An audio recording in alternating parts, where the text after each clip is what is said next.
দুনিয়ার বুকে যদি কোনো মানুষ, কোনো নেক বান্দা, কোনো সালেহ বান্দার যদি সংস্রবে থাকে, সান্নিধ্যে থাকে, তাহলে লোকটা যত খারাপই হোক না কেন, ওই লোকটা এক সময় না এক সময় ভালো রাস্তায় চলে যাবে।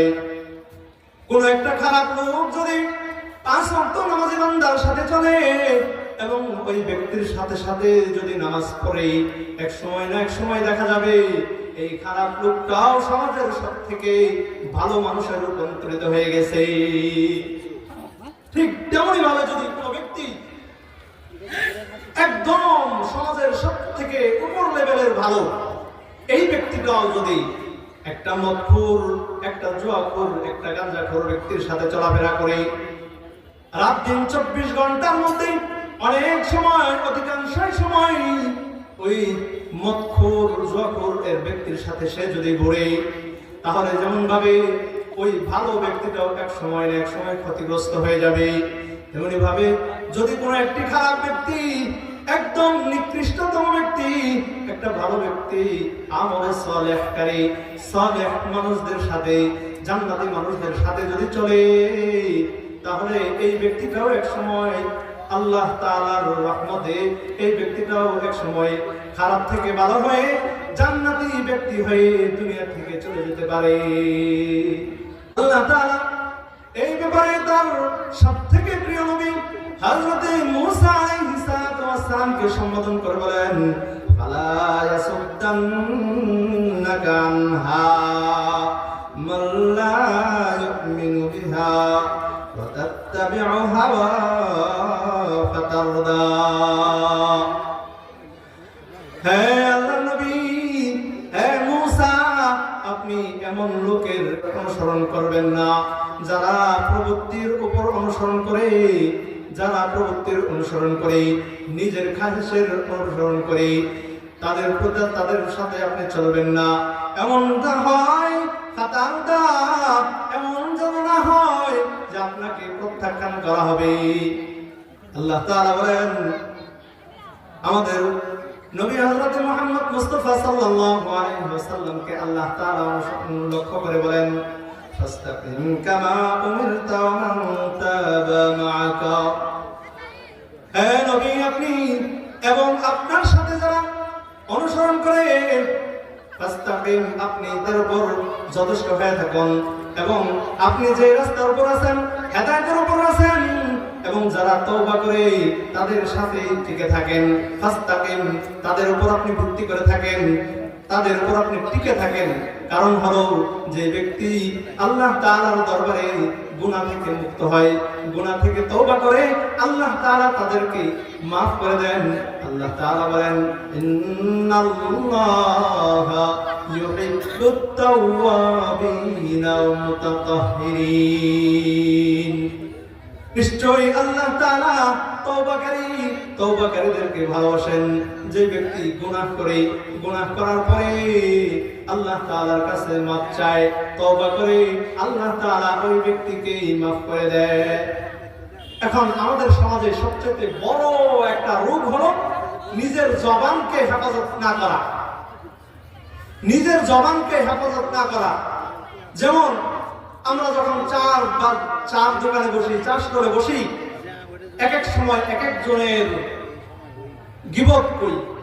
যদি বলা হয় যে আপনি তো অমুক ব্যক্তির গীবত বলতেছেন, বলে আরে আমি তো সত্য কথা বলতেছি, এই দোষগুলো তো ওই ব্যক্তির মধ্যে আছে, তাহলে গীবত হয় কি বলে? আরে বাবা, এই সত্য কথা যে আপনি বলছেন এটাই হলো গীবত। গীবতের সংজ্ঞা হলো, গীবত কাকে বলে?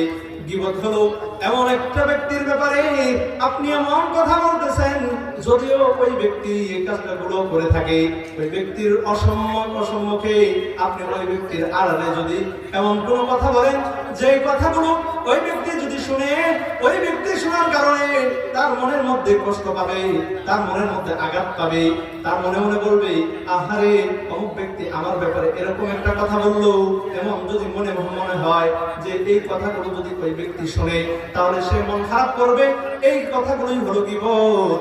আর যদি এমন কোনো কথা বলা হয় যে কথাগুলো, যেই দোষগুলো ওই ব্যক্তির মধ্যে নাই, সেই দোষগুলো যদি আপনি বানিয়ে বানিয়ে বলা হয়, কারণ আমি যদি এমন কোন দোষ বানিয়ে বলা হয় যেটা ওই ব্যক্তির মধ্যে নাই, তাহলে এটা তো গুনাহ হবে, এটা তো গীবত হবে না, এটা হবে অপবাদ দেওয়া, মিথ্যা অপবাদ দেওয়া। গীবত হলো এমন একটা জিনিস এত বড় মারাত্মক, জবান হলো এত বড় মারাত্মক। আরবি একটা প্রবাদ বাক্যের মধ্যে বলেন, জিরমুহু সগীরুন আজরুহু কাবীরুন। জিরমুহু সগীরুন, এটা এমন একটা অঙ্গ, জবান, জিহ্বা, এটা এমন একটা অঙ্গ, অতি ছোট, একদম ছোট একটা অঙ্গ, কিন্তু জুরমুহু কাবীরুন, এর যে ক্ষতি, এর ক্ষতিটা হলো অনেক অনেক অনেক বড়। এই কারণে হযরত আবু বকর রাদিয়াল্লাহু তাআলা আনহু কখনো কখনো সাহাবায়ে কেরামের সামনে নিজের জিহ্বাকে টেনে টেনে এত বড় করতেন, এত টানতেন, এত টানতেন, মনে হয় যে জিহ্বাটা ছিঁড়ে বের হয়ে যাবে। সাহাবায়ে কেরাম রাদিয়াল্লাহু তাআলা আনহু বলেন, আমিরুল মুমিনিন, হে আমিরুল মুমিনিন, আপনার এই জিহ্বাকে এত জোরে জোরে টানতেছেন কেন? আপনার জিহ্বাটা তো ছিঁড়ে যাবে, আপনি তো অনেক ব্যথা পাবেন। হযরত আবু বকর সিদ্দিক রাদিয়াল্লাহু তাআলা আনহু বলেন, আরে সাহাবায়ে কেরাম, এই জিহ্বাই হলো সবথেকে ক্ষতির মূল কারণ। কোন ব্যক্তি যদি এই জিহ্বাকে সংযত করতে পারে, তাহলে আল্লাহ তাআলা তাকে নাজাত দিয়ে দিবেন, তাকে জান্নাতের মধ্যে পাঠিয়ে দিবেন। আর যদি কোন ব্যক্তি এমন হয় নিজের জিহ্বাকে, নিজের জবানকে যদি হেফাজত করতে না পারে, সংযত যদি করতে না পারে, তাহলে হাসরের মাঠে সে এমন অবস্থায় হবে যে আল্লাহ রাসূল সাল্লাল্লাহু আলাইহি ওয়াসাল্লাম বলেন, ওই সাহাবায়ে কেরাম, সাহাবারা রে, তোমরা কি বলতে পারবা সবথেকে গরীব ব্যক্তি কি? সাহাবায়ে কেরাম রাদিয়াল্লাহু তাআলা আনহু বলেন, আল্লাহ রাসূল, সবথেকে গরীব ব্যক্তি হলো যার দুনিয়ার মধ্যে কোনো টাকা নাই, পয়সা নাই, কোনো রকম চলতে পারে না, মর্যাদা নাই, টাকা নাই, পয়সা নাই, খেতে পারে না, চলতে পারে না, এমন ব্যক্তি হলো সবথেকে গরীব। আল্লাহ রাসূল সাল্লাল্লাহু আলাইহি ওয়াসাল্লাম বলেন, আরে সাহাবায়ে কেরাম, আল্লাহ রাসূল বলেন, সাহাবায়ে কেরাম রে, এটা হলো এমন গরীব নয়, গরীব হলো ওই ব্যক্তি যেই ব্যক্তি দুনিয়ার বুক থেকে আখিরাতের ময়দানে বিশাল বড় নেকের পাহাড় নিয়ে সে উঠবে, কিন্তু নিজের জওয়ানের কারণে, নিজের গীবতের কারণে দুনিয়ার মধ্যে মানুষের গীবত করছে। ওই ব্যক্তি এসে বলবে, আল্লাহ, ওই ব্যক্তি আমার নামে দুনিয়াতে গীবত করেছে, আমাকে কষ্ট দিয়েছে, আমাকে একটা গাড়ি দিয়েছে, আমাকে কটু কথা বলেছে, এই বিচারটা আমি দুনিয়ার ময়দানে পাই নাই, এই আখিরাতের ময়দানে আল্লাহ আপনার কাছে আমি সঠিক বিচার চাই। আল্লাহ তাআলা বলবে, বান্দা যাও, ওই ব্যক্তির আমলনামা থেকে তুমি আমলগুলো, নেকগুলো নিয়ে চলে যাও। ওই বান্দাগুলো এমন অবস্থা করবে, তার আমলগুলো নিয়ে চলে যাবে, একটা আমলও থাকবে না, সমস্ত নেক আমলগুলো, মানুষগুলো নিয়ে চলে যাবে। কিন্তু ওই ব্যক্তির যে পাওনাদার, যত মানুষকে কষ্ট দিয়েছে, একটা মানুষকে বলছে তুই বড় খারাপ, আরেকজনের গীবত করছে, এই ব্যক্তিগুলো আসতেই থাকবে, পাওনাদার আসতেই থাকবে, তার আমলনামা খালি হয়ে গেছে। এই মুহূর্তে মানুষগুলো এসে বলবে, আল্লাহ, আমি তো দুনিয়ার ময়দানে বিচার পাই নাই, আখিরাতের ময়দানে আমি আপনার কাছে সঠিক বিচার চাই। আল্লাহ তাআলা বলবে, ওই ব্যক্তির সকল নেকগুলো তো শেষ হয়ে গেছে, এখন তোমরা কি করতে পারো?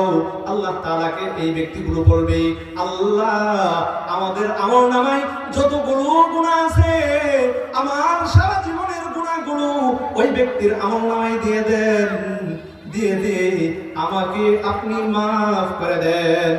আল্লাহ তাআলা ওই ব্যক্তির আমলনামায় সমস্ত ব্যক্তির গুনাহগুলো ঢেলে দেবে। এত বড় আমল করার কারণে, এত বড় আমল করে যাওয়ার পরেও ওই ব্যক্তি জান্নাতে যেতে পারবে না, বরঞ্চ মানুষকে কষ্ট দেওয়ার কারণে, মানুষের গীবত করার কারণে এই ব্যক্তি জাহান্নামে চলে যাবে। আল্লাহ রাসূল সাল্লাল্লাহু আলাইহি ওয়াসাল্লাম বলেন, এই ব্যক্তি হলো সবথেকে নিঃস্ব, সবথেকে গরীব, এর মতো নিঃস্ব, এর মতো গরীব আর দুনিয়ার জমিনে নাই। কারণ আখিরাতের ময়দানে সে কখনো একটা টাকা দিয়েও সাহায্য পাবে না, কোন ব্যক্তির কাছে একটা সাহায্য পাবে না। একটা নেকির জন্য বারবার ঘুরতে থাকবে, ঘুরতে থাকবে, ঘুরতে থাকবে, একটা নেকিও কেউ কাউকে দেবে না। এই কারণে এই আখিরাতের ময়দানে এত বড় বিশাল নেকের পাহাড় নিয়ে ওঠার পরেও যে ব্যক্তি নিঃস্ব হয়ে জাহান্নামে চলে যাবে, এর থেকে কপাল পোড়া, এর থেকে বদনসিব, এর থেকে গরিব আর কেউ হতে পারে না। আল্লাহ তাআলা আমাদের আপনাদের সর্বপ্রথম আমাকে এবং আমাদের সবাইকে গীবত থেকে, মানুষকে কষ্ট দেওয়া থেকে হেফাজত করেন। ওয়া আখিরু দাওয়ানা আলহামদুলিল্লাহি রাব্বিল আলামিন। আসসালামু আলাইকুম ওয়া রাহমাতুল্লাহি ওয়া বারাকাতুহু।